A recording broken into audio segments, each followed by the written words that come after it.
in some cold water.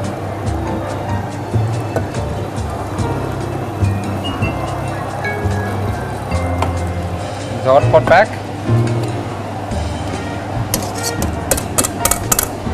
Now you put the sako in this coconut milk.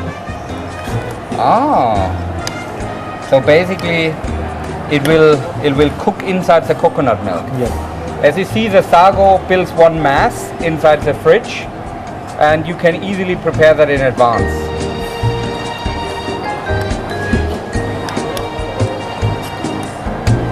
Oh, looks good. I'm too German. I like to clean up afterwards.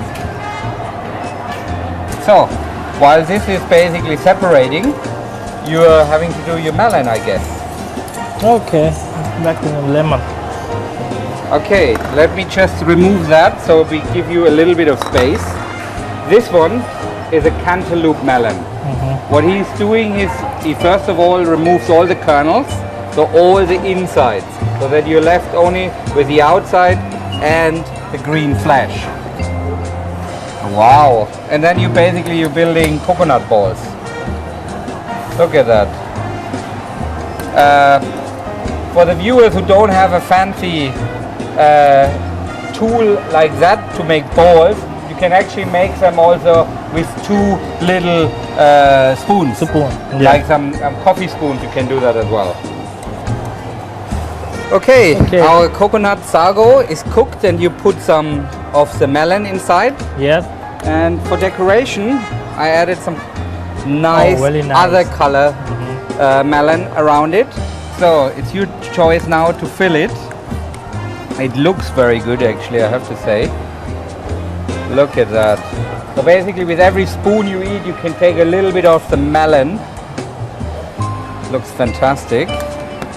And what you're doing is a little bit of pandan leaf, right? And I put the sako and decoration.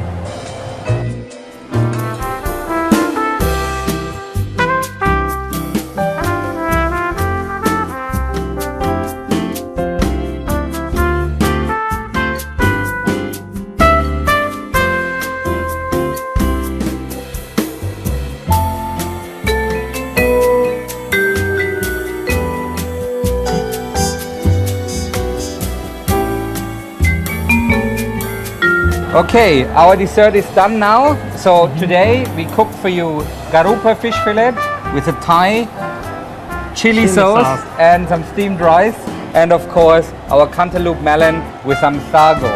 So we say thank you for today. Okay. Hopefully we see you in the next episode of Cooking for Fun. And for today, khop kun krap. Thank you and see you again.